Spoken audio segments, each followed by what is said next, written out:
Hi guys, today we're going to tackle the Morrison's Roundabout in Stevenson.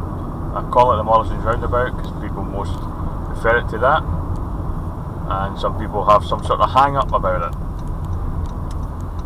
So I'm approaching from Stevenson, just passing this smaller roundabout that's the entry into Morrison's and B&Q, and I'm going to approach the bigger Morrison's Roundabout on a dual carriageway, and I'm going to head off to the right hand side.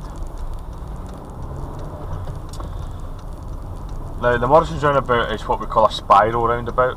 The lanes on the roundabout will sort of get wider from the curb line as the further round the roundabout you go.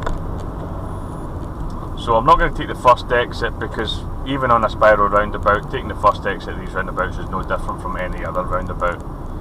So here at this point I'm going to internal mirror right, door mirror, signal right. I'm going to stay in the right hand lane.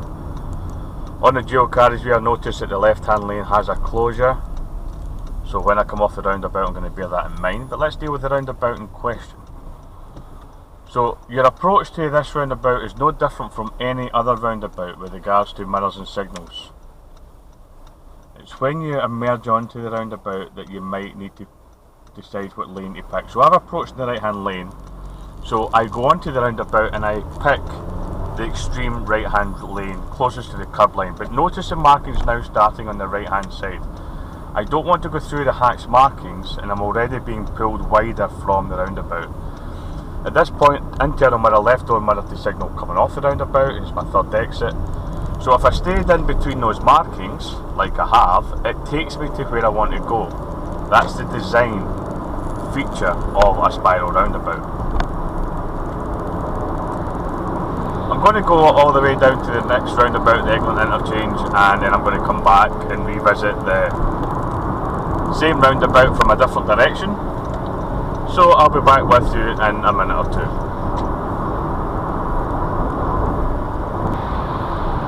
And I'm back already. That was a quick minute or two. I've just edited it to suit. So I'm now on the northbound of this stretch of the carriageway, and I'm going to approach the Morrison's Roundabout again. And I'm going to take the third exit again off to the right, so this time it's going towards Kilwinning. It's the same principle as before. I'm going to approach in the right hand lane, as I normally would for a right hand turn at a roundabout. I'm going more than halfway down, so anytime you're going more than halfway round on a roundabout, you want to approach in the right hand lane, unless other lanes and markings are identified as appropriate. So again on approach, I've got a lane closure on the left hand side at 600 yards, so no one's trying to overtake me at the moment, so two mirrors and signal to the right. Get myself into this lane for the lane closure. When the cones and the traffic works are ended further up, I'm not going to move back into the left lane because I'll probably be close enough to the roundabout for that right hand turn, so I'm just going to stay in the right hand lane now all the way there. But when we get closer, I want you to look closer at the road markings as much as you can on my dash cam. And again, you'll see me approaching in the right, picking the right hand lane as I emerge onto the roundabout, and thereafter sticking in between the long white lines. And then that lane will take me to where I want to go. You've just got to be careful that as that lane spirals out to the left, that you follow that position, but any traffic that's also on your left hand side is spiralling out with you, because quite often other people don't know that they need to stick to their spiraled lane. So internal mirror right, door mirror, signalling right.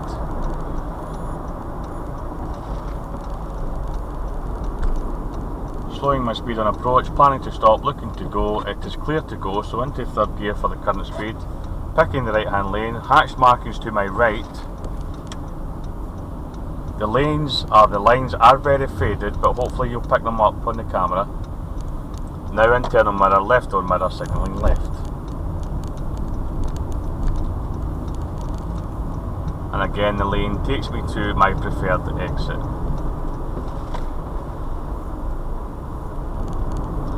Just going to keep the camera running this time. I'm going to go up to the mini roundabout at Whitehurst, and I'm going to use that to turn all the way around to come back. again, and then I'll go approach the roundabout again, and again I'll take the third exit off to the right. It's the one with the more complex lane choice, if you like, at spiral roundabouts. Generally, as I said earlier, if you're taking the first exit off to the left, it doesn't matter whether it's a spiral roundabout or not. And if you're taking the second exit straight ahead, then you just pick the appropriate lane, left-hand lane unless it's marked otherwise, and then you'll be in a left-hand lane on the roundabout as well, going through. Now, you've got to be careful going right round this mini roundabout. You should try and avoid going all the way around on a mini roundabout, even though roundabouts are designed to let you do that. But on a mini roundabout, because of the space involved, it's not often possible to do a full 360 and come right round it, so you just need to be extra careful when you do that. The highway code does try and suggest that you shouldn't use a mini roundabout to go all the way round.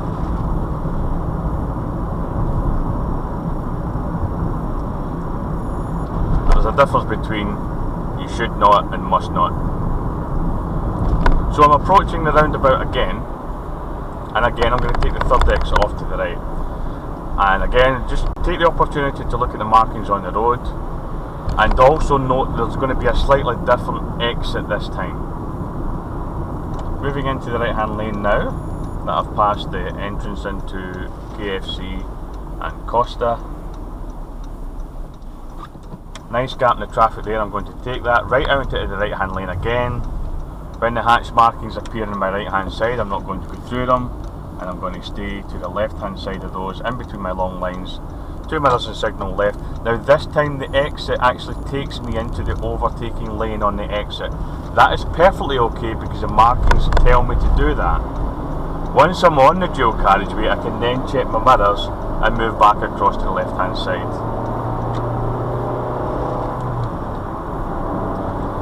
So that's the Morrison's roundabout. I know a lot of people, certainly my experience of learners over the years, they have a lot of questions, a lot of concerns and anxieties about it. But basic rules are, on approach, it's no different from any other roundabout. It's when you're on the roundabout, once you've chosen your lane, the general rule is stick to that lane. Stick in between the long lines, and if it pulls you wider from the roundabout earlier than you would expect, then that's perfectly okay. On a motorway with multiple exits, or on a bigger roundabout, such as those involved in sort of Bray Head, Silverburn, things like that, then you might, on occasion, you might want to move lanes into the right hand side to go further round the roundabout for another appropriate exit. So check the road markings carefully. There might be road numbers or destinations on them. And of course, if you need to change lanes on a spiral roundabout, the only time you should probably do that and do it safely is to the right hand side.